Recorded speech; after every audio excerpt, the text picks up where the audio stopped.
Halo sobat, kembali lagi sama saya Wisnu. Nah, di sini udah ada flagshipnya Nikon terbaru, yaitu Nikon Z9. Jadi Z9 ini adalah seri tertingginya Nikon, mirrorless-nya Nikon saat ini. Baru aja dirilis beberapa bulan lalu. Dari peluncuran kemudian pre-order, nggak selang lama dari dibukanya pre-order langsung ludes, luar biasa.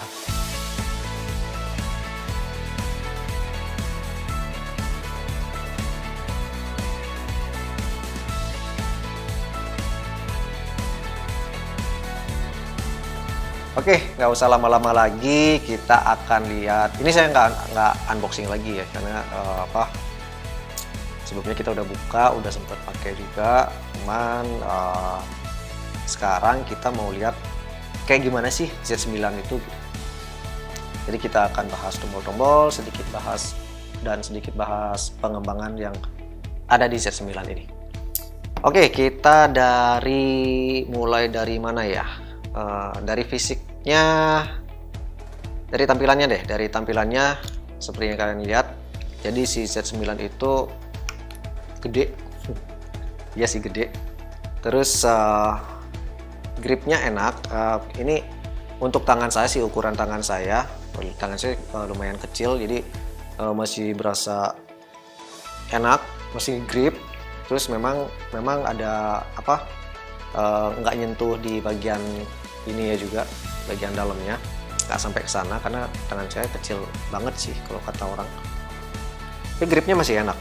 Terus dia dual grip ya, jadi dual grip, selain horizontal bisa juga vertikal.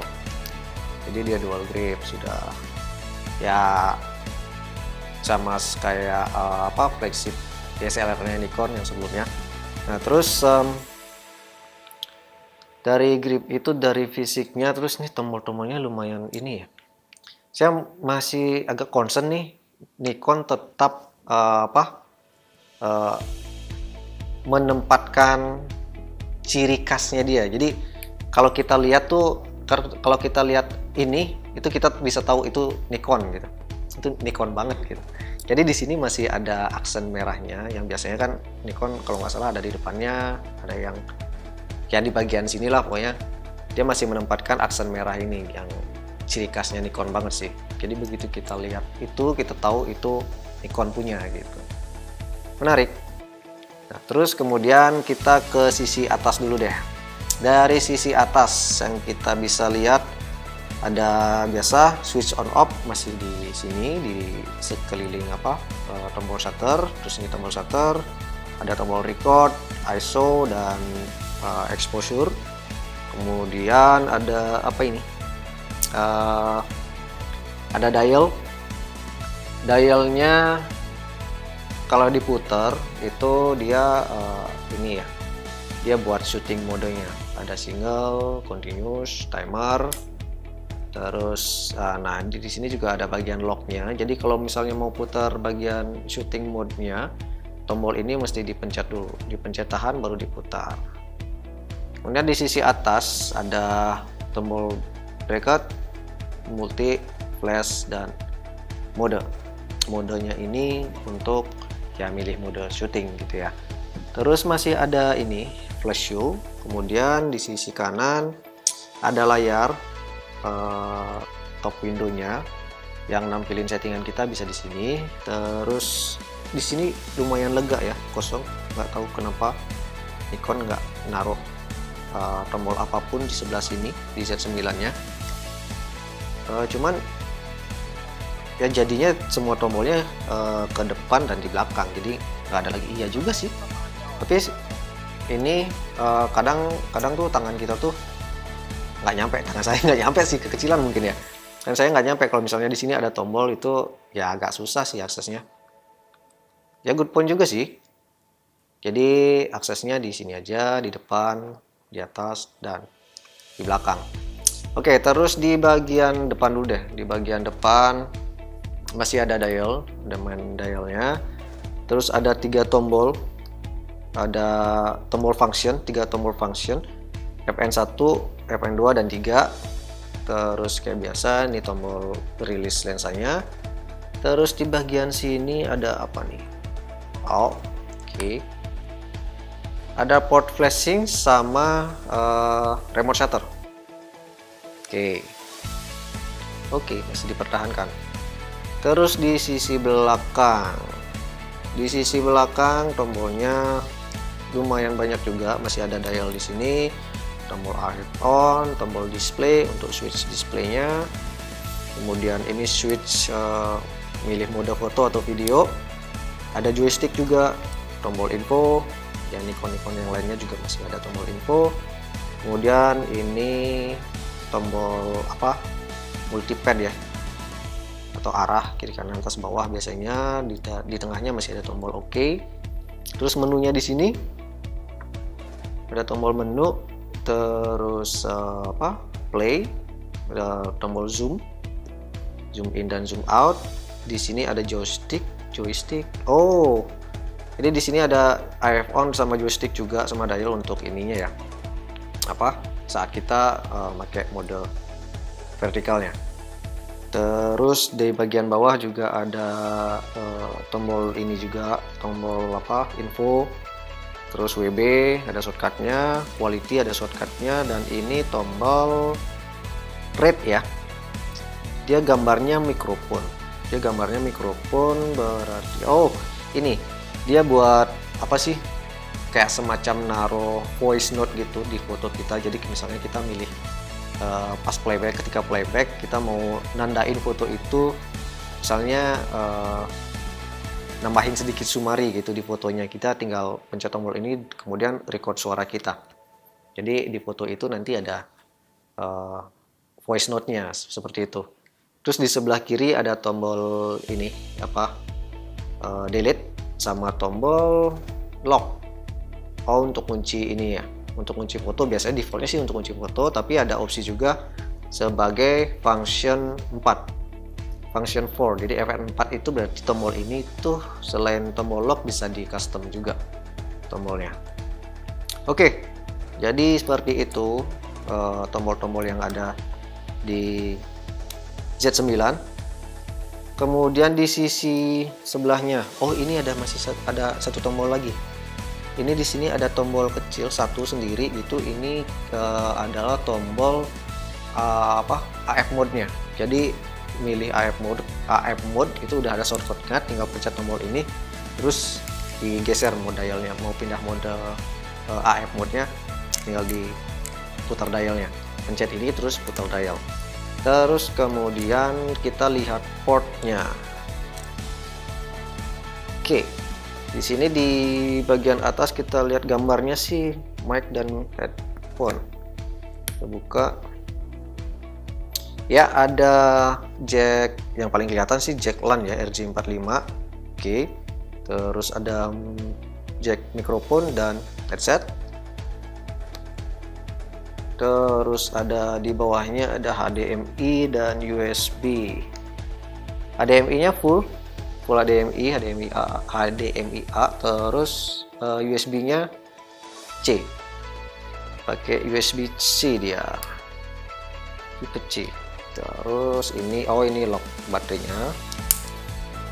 Kita lihat sekalian baterainya, dia pakai baterai gede ya. Pakai baterai tipenya ENER 18D. Kapasitasnya 3300 mAh. Gede. Kapasitasnya juga gede, jadi mungkin untuk seharian cukup kali ya. Mungkin lebih malah. Nggak tahu, tergantung kebutuhan. Oke, terus di sebelah kanan ada memory door. Kita buka. Memory door-nya ini dia support Z9 support memori XQD atau CF Express tipe B. Jadi dia juga udah dual slot, dua-duanya XQD atau CF Express tipe B. Jadi nggak bisa pakai SD card, nggak bisa sayangnya. Oke, tapi oke lah. Nah, terus di sini juga ada hal yang baru nih, ada key. Ini ada karet yang bisa kita buka. Di sini ada lubang. Lubangnya ini untuk naruh apa ya istilahnya? Dia ini fungsinya kita bisa naruh kabel pengaman gitu, jadi anti thief, semacam anti thief gitu. Jadi di sini kita bisa tambahin kayak sling pengaman gitu. Oke, terus dari layarnya dia udah tilt, dia bilangnya multidirectional LCD. Jadi kamera LCD-nya itu bisa begini. Saya bahasanya bingung bilangnya apa. Nikon bilangnya ini multidirectional, jadi bisa ngadep ke atas, ngadep ke bawah untuk high angle, terus kemudian bisa kayak gini juga nih. Bisa dimundurin, bisa dimundurin. Nah, bisa segini nih. Tuh, udah kayak unik ya. Oke, nah terus dia juga bisa mode vertikal nih, dia bisa sampai segini. Kalau misalnya di mode portrait, gitu kan, ya nggak sih? Terus sebaliknya, kalau misalnya di mode portrait tapi pakai top angle gitu, masih bisa lihat. Seru nih. Ini unik, pertama kalinya saya lihat yang seperti ini. Oke, segitu aja soal bodinya, impresi bodinya. LCD-nya dia juga Z9 ini dia udah touchscreen. Nah, touchscreen-nya juga cukup responsif, astaga. LCD-nya juga touch-nya responsif, bisa akses menu, terus bisa buat shutter juga. Bisa buat shutter, bisa buat milih naruh titik fokus, dan responsif. Enak sih, dan besar juga ini kelihatannya. Ini ya, LCD-nya juga cukup besar, jadi enak dilihat. Oke, viewfindernya bentuknya bulat. Ini eyepiece-nya bentuknya bulat, viewfindernya tetap kotak gitu ya. Dia pakai electronic viewfinder. Kemudian di sini ada tombol kecil nih. Tombol kecil ini fungsinya buat ngelepas eyepiece ya. Kalau misalnya sobat mau ngelepas eyepiece-nya, ini tinggal dipencet terus diputar, eyepiece-nya lepas deh. Seperti itu. Oke, jadi itu bodinya si Z9 seperti itu. Saya bahas sedikit soal pengembangan fiturnya dari si Nikon Z9 ini. Jadi di bagian foto, di sisi foto, satu gebrakan yang dilakukan Nikon pada Z9 ini, yaitu dihilangkannya mechanical shutter. Jadi mechanical shutter udah nggak ada lagi di Z9 ini. Oke, untuk mirrorless di sekelasnya, Nikon benar-benar ngelakuin hal yang beda. Mungkin ini akan jadi awalnya gitu ya di masa depan. Mungkin beginilah mirrorless, atau mungkin beginilah seharusnya mirrorless. Mungkin ya, tapi who knows gitu kan. Jadi nggak ada lagi tuh ngitung-ngitung shutter count lah atau apa. Kalau udah begini kan udah nggak ada lagi mechanical shutter. Jadi udah nggak ada yang dihitung gitu. Hilangnya mechanical shutter artinya nggak ada shutter blade lagi dong. Nggak juga sih, cuman Nikon tetap tuh dia naruh bukan shutter blade. Dia bilangnya, Nikon menyebutnya sensor shield. Jadi kalau kita buka nih, sensornya ketutup. Jadi sensornya dia ketutup. Nah ini yang kelihatannya seperti shutter blade, ini Nikon sebutnya itu sensor shield. Jadi pelindung untuk sensornya. Nah, sensor shieldnya ini otomatis menutup ketika kamera dimatikan dan otomatis membuka ketika kamera dinyalakan. Tuh. Cuman saat jepret, saat kita ambil foto itu sensor shield itu karena bukan shutter blade, dia nggak buka tutup. Kayak misalnya ini saya pencet. Nah, ini saya pencet shutter, nggak ada blade sama sekali yang buka tutup. Jadi begitu. Jadi fully elektronik. Yes, sepenuhnya elektronik shutter. Jadi nggak ada lagi mekanik. Nah, saat ngambil gambar nanti di layar ada tanda di bagian layar tuh kayak kedipan flicker ya, sesuatu yang ngedip di pinggir layarnya, seperti yang kalian lihat. Ini saya contohin. Jadi di pinggir layarnya itu ada kedipan gitu, jadi itu penanda sebagai kita udah ambil gambar gitu. Jadi nggak ada, karena fully elektronik, jadi nggak ada blackout, nggak ada drama shake saat biasa kan yang suka slow speed tuh nggak, kadang karena ada shutter blade itu kadang ada sedikit hentakan gitu kan, ada sebagian orang yang merasa itu berpengaruh, jadi nggak perlu worry itu lagi. Terus nggak ada suaranya ya, karena elektronik, nggak ada blade, nggak ada sesuatu, jadi dia nggak bersuara. Tapi kalau kangen suara shutter gitu ya, Z9 juga dia menambahkan fitur yang unik. Jadi Z9 ini menyediakan fitur kamera sound. Jadi suara shutter itu berasal dari speaker, suara digital gitu. Jadi dengerin pakai headset enak kali. Ya begitu, jadi kita bisa set suara shutternya secara elektronik juga, digital audio gitu. Nanti bisa dipilih juga mode-modenya, dia ada pilihan pitchnya suaranya mau kayak gimana gitu. Seru sih, enak. Kok enak ya, apa ya, menarik gitu. Oke, lanjut, kita masih ngomongin sensor. Z9 ini mengusung sensor yang cukup besar, yaitu 45,7 megapiksel stack CMOS yang membuat burst rate, readout speed, dan AF yang lebih cepat. Burst rate-nya pada format JPEG bisa sampai 30 frame per second, sedangkan pada RAW turun jadi 20 fps saja. Kalau masih kurang, oke, Z9 masih bisa kasih kamu 120 fps, 120 frame per second. Kenceng nggak tuh? Ya tapi formatnya JPEG dan resolusinya turun dari jadi 11 megapiksel, yaitu berkat stack CMOS dan electronic shutternya. Nah, terus sedikit soal autofocus. Autofocusnya Z9 menyediakan auto tracking, diantaranya individual people, animal, dan vehicle. People bisanya tracking mata, wajah, dan tubuh. Kemudian yang animal dia bisa tracking anjing, kucing, dan burung. Kemudian yang vehicle ada tracking pesawat, kereta, dan motor atau sepeda. Selain itu juga ada opsi off, jadi mode auto tracking itu bisa dimatiin, ada fitur off-nya. Nah, dengan opsi off ini tentunya kamera mematikan semua fungsi recognition sistemnya gitu, jadi yang bisa tracking atau mendeteksi yang saya sebutin tadi jadinya nggak berfungsi. Oke, kita sedikit loncat ke fitur video. Di sisi video, Z9 juga nggak nanggung-nanggung pengembangannya.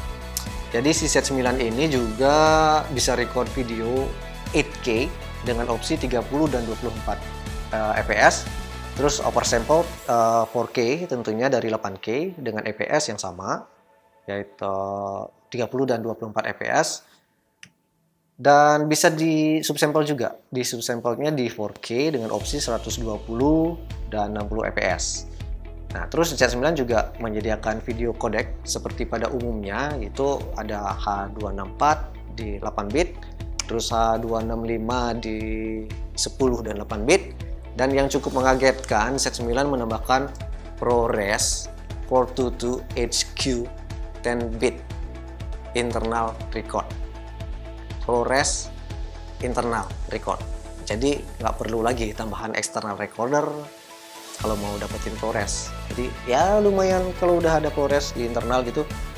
Jadi nggak perlu ada recorder lagi kan, mau di atasnya, di sampingnya, tambahan lagi, kayak ya setupnya jadi berkurang kalau kita mau dapetin ProResnya. Oke, jadi itu beberapa pengembangan terbaru dari Z9. Nikon benar-benar nggak nanggung-nanggung sih ya. Jadi gimana menurut kalian? Oke, yang mau diskusi masih bisa silakan chat di kolom komentar atau hubungi kita langsung di via medsos atau WhatsApp, atau mampir langsung ke toko, pastinya tentu boleh banget. Terus sekian video saya kali ini. Kalau bermanfaat silakan like, silakan share juga ke medsos kalian. Sampai jumpa di video lainnya. Bye bye.